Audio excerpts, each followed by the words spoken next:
Hi, welcome to Enter the Bunker, where we launch you into thriving. Each week we talk about a different virtue that can be used as a building brick to build your own personal bunkers. We share personal stories, as well as tips and tricks to help you thrive instead of survive.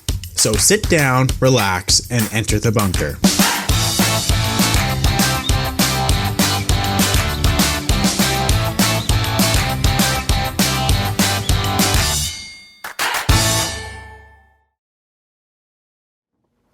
How to use wisdom.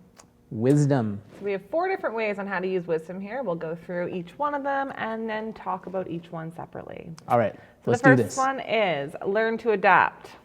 Number 2, spend more time listening than talking. That's probably why I have a lack of wisdom. Okay. If you have a problem, number 3, if you have a problem, admit it and seek guidance. And 4, learn to change what can be and accept what cannot be changed. Correct. All right, so number 1 is learn to adapt. I feel like this is really hard for older people. I may be being the word bias. I don't know what word I'm trying to use. Anyways, but I remember working at McDonald's and there was always change that happened there, like change all the time. And even working here, like it was a startup business, so there was always change happening. And if I just found like the older you are, the harder it is for you to accept change and adapt. You mean in your experience dealing with older people, Yeah. or you just find as you get No, older? no, I mean my experience dealing with older people. Dealing with older people, yeah. And that comes back to what we were talking about in our last episode, which was about the experience people accumulate over time, right?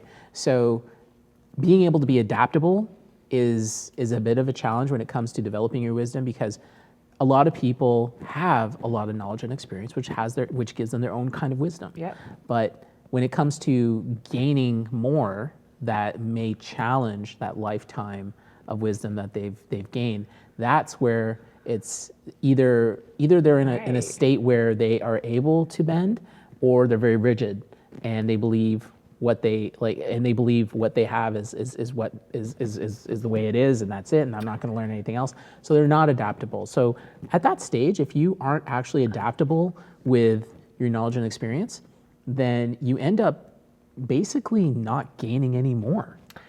You know, because you've stopped that process. You've said, I've got my knowledge, I've got my experience, which means I am wise. Yeah. Which is just not true. Like, there's no such thing as a finality of wisdom. You'd have to be God. Yeah. Okay. Yeah. So the fact is that some people though get it into their state that, okay, I'm wise enough. I know what I'm talking about. Whatever it is you're presenting to me now, yeah, that doesn't matter because I know what I'm talking about. You don't. I have the wisdom. You don't, right? And they're not adaptable. My dad. Right? Okay. Okay. Sorry, I throw you under the bus there, Dan. Well, that's experience that a lot of kids have with their parents. Yes. Right? Because they're older. They're the parents. Yeah. They should know. Yeah, I have the wisdom and all that stuff. I remember that reminds me one time of I was in my mid-20s or so. And I was actually in a business partnership with somebody who was much older than me. Yeah. And he said the strangest thing to me, actually. He says, "You may be smart, but I am much wiser than you." He said it like that, and it stuck in my head. I was like, "What are you talking about? Like, why does that even matter?" You know, like I was like, I don't know why he felt like he had to say that, but he said it, and it was just so strange. Anyways, but you have to be adaptable, and that's what this is saying here, is that no matter how much wisdom you may have gained in your lifetime, there's always more to be had. So be adaptable and know that it needs to be able to ebb and flow as you go on, right? I think I've just changed my way of thinking about older people. I always say that they're scared of change and they don't like change. But I think what you were just explaining, what I've determined is they're scared to not have the wisdom anymore. Right. Because they want to be wise. They know they're older. They know that they're wiser than the young buck that just started and all this. So they don't want to lose their wisdom. But the young buck that just started, I'm going to go back to McDonald's here, and like the elderly person they're going to learn the new thing all at the same time, and now she's going to be no wiser than that person. Right. Right. So I think they're just scared to lose their wisdom. Yeah, I think there's a certain status that comes with it. There's a certain sense of certainty Yeah. that somebody has, and so then when somebody is challenging that, Yeah. it makes them feel uncertain, which makes them feel insecure, Yeah. which makes them lash out. Yeah. It's like don't tell me I don't know what I'm talking about. Yeah. So this is the kind of thing that happens with everybody, and so Yeah. just being able to be adaptable, and recognizing that we're always learning, we're always going through like what Albert Einstein said, Yeah. right? Like it's just like that's what happens throughout life. Yeah. As long as we do that, then that's the beginning of wisdom. It sucks too when you really like something the way it is, and then all of a sudden people go and change it on you. Then Are we talking about like what? adapting. Like original Coke versus what? No, I'm talking about like, I guess when it comes to work, like processes at work, or the way that you serve your supper, and then all of a sudden you meet somebody, and so for instance, I serve my supper, I get all their plates ready, and I set it down. But Okay. if I was to meet somebody and they happen to want to put everything in dishes on the table, so that way people can help themselves, Right. like that would be hard for me to adapt to, because I like the way I do things. Oh, okay. So that's what I mean. Like, I mean, it's harder for somebody to adapt to something if you like the way that you already do it. So what's the point of changing it too? Right. So What doesn't gain me any more wisdom? yeah, we're talking about serving dinner here, so it's not really life and death kind of True. situation here. But I think that, I mean, truthfully, it's that's something where it can simply be something it's something you can consider Yeah. challenging yourself to being accepting. Right. Because Right. there's more dishes then. Have openness in Yeah. this situation. Yeah, that's true. We've done that one before. All right. That's just happened to me previously, so I had to bring it up. Okay, so number 2 is listen more, talk less. If all you do is talk, you won't learn anything new. Only when you listen are you able to open yourself up to new information, possibilities, and gain wisdom. Yes. So there is a very, very popular common phrase that I've known that I guess I heard when I was a teenager, and it's always stuck with me. What's that? Simply put, God gave you 2 ears and 1 mouth so Right. that you will listen twice as much as you speak. Right. So That's a good one. when you think about that from a biological standpoint, I guess, then yes, you should be listening twice as much as you're speaking, Yeah. right? Even if you want to get really, I don't know, primal, if you talked a lot while you were hunting, you wouldn't eat. Yeah. If you made a lot of noise, you'll probably get killed. Yeah. So yeah, don't talk so much, right? Listen. The sharper, the more you listen, the better you would be at everything, right? Right. So yeah, it's when it comes to gaining wisdom, it's really important to put more emphasis in listening to what's happening. And the problem is that for a lot of people, a lot of times, even though we might be looking like we're listening, we're not. You have to be actively listening, where you're We've constantly. talked about this Yeah, too. we've talked Yeah. about this, where Yeah. you have to be constantly like really taking it in, engaging. Yeah. And because oftentimes when someone's talking to you, sometimes you can get into a state where you're just thinking about how you're going to respond to that person. And Yeah. You're just not even listening Yeah. to anything else they're saying. Right. Right. So it's important that we're actively listening all the time, so that not only do we understand what it is that they're saying, but the person feels like they've been heard. Yes. Yeah. Yeah. So that Finish their sentence for them. yeah, exactly, right? Yeah. So yeah, when it comes to gaining wisdom, just listening twice as much as you would speak is all it takes. So God gave you 2 ears, 1 mouth, keep it shut, and listen more so that you can actually gain wisdom. Because yeah, you're not going to gain anything from continuing to yap. all I'm the time. surprised none of my school teachers told me that 2 ears and 1 mouth thing. Really? Yeah. Literally. This is the first time you're hearing this? Yes. Really? Yeah. Oh my gosh. And like, I'm not kidding you. I bring home my report cards. I'd have 7 teachers in junior high, and usually 5 or 6 out of the 7 teachers on my report card can leave a note. Kelly is too talkative. Kelly talks too much. Kelly talks too much, cannot get her work done. Kelly talks too much. Like, it's all that. So somebody should have told me that, and maybe I would have listened. Okay. Okay, number 3. When you have a problem, admit it and seek help. How does that? How does wisdom come from that? Like, how do you gain wisdom from that? I guess if you're... Read the thing. Okay. You don't know everything. It is possible. It is impossible to know everything. So when you have a problem that you can't solve, you need to admit that problem. Within the collective wisdom of those around you, the solution may be found, but only if you admit the problem and seek the wisdom of the others. Scientific method. Ask questions. Withhold judgment. Freely offer your gained knowledge to others. Be open-minded. Learn from your mistakes. Yes. So just like we were talking about earlier in terms of how worlds collide, right? Yeah. And everybody has their own world. The great thing about that is that we have something to learn from Right. everybody's own worlds, right? So when we have a problem that is beyond our scope to come up with a solution, then it's really good for us to then start to take a scientific method, which is like, let's seek out more information, right? So yeah, so you want to be able to talk to others so that you can be able to take a scientific method and actually ask questions that are going to lead you to more knowledge, and you get to feed off of some of their wisdom because they also have the experience. Yeah. At the same time, though, you have to create your own, right? So if there is a problem that you necessarily don't have the answer to immediately, then seek more knowledge and actually try to learn from other people's experience. At the same time, understanding that you're going to have your own, right? Right. So I feel like there could be more added to that. So it says when you have a problem, admit and seek help. I think it should also say when you have a problem, admit, seek help, and then practice that help. Like if you can seek the help, but it's not going to do anything for you unless you gain the experience from it. True. So you're saying that if you came to a point where you understand something better, or you got some feedback, you got some knowledge. Yeah, I got some knowledge now. Now you need to go and put it into action, Right. and then gain the experience, which leads to greater wisdom. Right. Yeah, But if you don't take that knowledge and gain your experience, you don't gain the wisdom from it.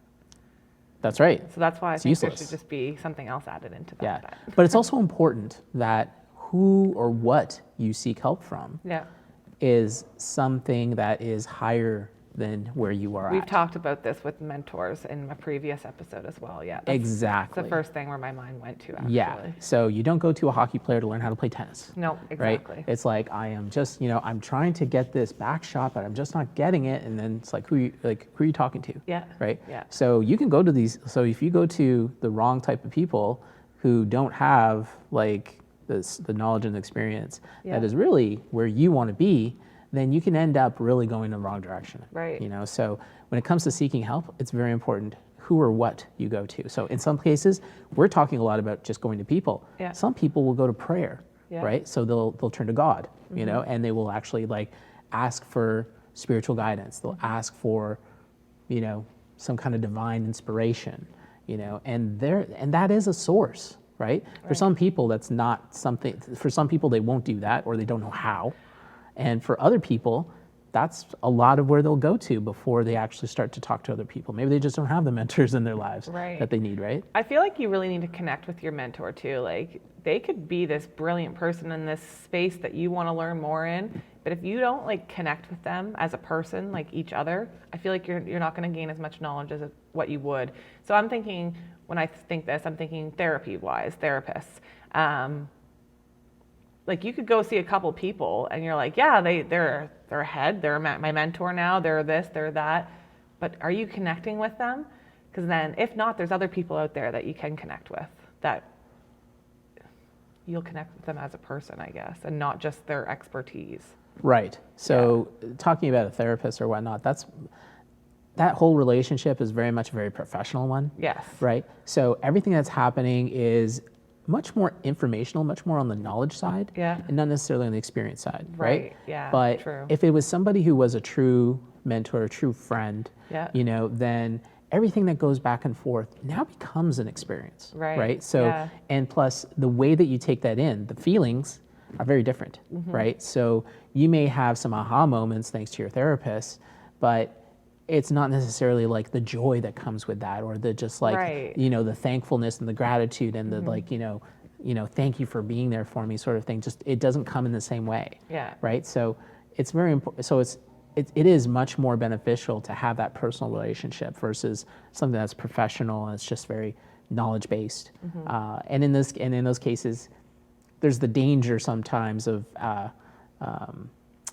their own professional bias, suddenly being the diagnosis for your life. Right. That may not really necessarily be the case. But again, you're feeding off of their experience, and what happens is that you end up coming into their own, like you come into their world, Yeah. essentially. Yeah. And you're submitting yourself to their world. Yeah. And when you submit yourself to somebody else's world, again, worlds can collide. And then you end up, sometimes it gives you an opportunity to rediscover and gain more wisdom. Other times you lose yourself, and then you end up just kind of being consumed in that process, and Right. then you become dependent, and these are not good things. No, So- not good ways to gain wisdom. Right. Okay, and number 4 was learn to change what can be changed and accept what cannot. Many things will be able to change in your life, some can't. True wisdom will be when you know the difference and can accept what can't be changed. Focusing time and energy on things that cannot be changed will only lead to frustration, anger, and lack of progress in your life. Right. So essentially, there's just some things that, so some people get obsessed sometimes over things that they wish they could change, but they're things that just could never change, Yeah. right? So it's understanding the difference of the things that are possible. The truth is that there's a lot of things that can change in people's lives that are possible. And whatever happened to the saying, anything is possible? Yeah. So anything is possible. Like, Yeah. geez, I mean, like, even when you think about today's, scientifically speaking, Yeah. in terms of where we are technology-wise, anything is possible now, Yeah. right? So, but in terms of like, for example, there's nothing you can do about your family. Right. You're never going to change that. Right. You just never going to change, Yeah. right? So there's certain things that that you can't change in that regard, right? But there's a lot of possibilities For in terms example, of people. yeah. There's nothing. There's no way to change those types of things. But what you want to do is it's a matter of like being able to understand that you have certain reach, and what it is really what happens in your life, right? Yeah. And the decisions you make are what count, right? So at the end of the day, it's really being able to have a sense for understanding where your decisions that impact your life are the things that you have control over versus like thinking that you need to help somebody to change the way that they're thinking because what they're doing you don't think is right, or Right. something like that. Those types of things are the things that you should not be focusing on changing because like we just said, it's going to lead to frustration, it's going to lead to anger because Yeah. as It much as you is, want big as much as you want to change their world, you're not going to do it, right? So you need to really focus on your world, Yeah. right? Focus on acquiring your knowledge and your experience so that you gain that wisdom. Yeah. And so as long as you're continually more focused on these types of things as the source of change in your life, the more happier you're going to be because you actually do have control over these things. You Like actually you feel like you have a power almost. it's your choice. Yeah. Yeah, It's your yeah. it's the freedom to choose. Yeah. And be able to make these decisions in your life. And if you don't, and you just focus externally on things that you really have no power over, Yeah. whether it's politics, whether it's this, whether it's that, and whether it's all the crazy things. People's behavior. Yeah. So if you focus on these things as the things that you think need to change in order for you to be happy, you are going to be very frustrated and angry for the rest of your life. Right. Right. So wisdom, to gain more wisdom, means understanding the things that change, the things that you can change in your life are the things that you have direct control over, which is only you. Yeah. Right. So only the things that you have direct control over. Those are the things that you can change. Those are the things that you can change, and as Yeah. long as you can continue to focus on that as the change Yeah. and accept all the rest of the things that you just have no control over, Yeah. then the more wisdom you'll gain. Now, mind you, you want to be aware of what's around you. Right. You want to be aware of what's happening in politics. You want to be aware of these different things because guess what? They're going to create the environment which you need to thrive. Right. And with that awareness, you can start to make wiser decisions because you've now got knowledge and now you have your experience and you can make wiser decisions understanding what's going on to be able to thrive in that kind of environment, right? So, and again, when it talks about outlier, about, it was the environment they grew up in that did these things. If you have a self-awareness about what kind of environment you're in to be able to make change, then that is what leads you to success. Yeah. But if you are oblivious to it all and don't know what's going on, then you're just you could be like just running against a wall constantly, right? That's what I picture. and just like not being aware. It's like, why isn't it working? I keep doing this, but it's not working. It's just like, because you don't even realize that this is what's going on in the world, and you really shouldn't be trying to sell horses when everyone's selling cars, you know, or something, just to give a really blatant example, right? But the fact is that a lot of people, I think, are taught to care about what's happening in the world, but then to think that they need to, like, to be so focused on it in a way like they need to change other people is very unhealthy. It's very impossible to change people. No, well, they need to change themselves. It's not about changing other people. It's about, you can influence people by how you carry yourself. True. Right? Yeah. So, you go to the store and you open the door for somebody, it's like they start to think, wow, I should do that for somebody else. Like these kind of things, right? So there's little things that influence people, and then there's big things that influence people, right? So being able to see somebody do a certain thing that just inspires you, right? Or to see somebody else do and just like, wow, like you can do that, So then these are the kinds of things that actually do change people. But it wasn't that other person that actually was out to change people. Right. He was just leading the change in his own life. Yeah. Right? Yeah. And that's all he's focused on. That's what counts. Stay tuned for next week when we talk about the building brick of honesty. Honestly, I'm looking forward to this one. See you next week. See you next week. Thank you for listening to Enter the Bunker. Make sure to follow us on Instagram where you can share your story and also look at behind the scenes of how we make our podcast. You can watch the video version of this podcast on YouTube by simply searching Enter the Bunker. Tune in next time as we launch into thriving.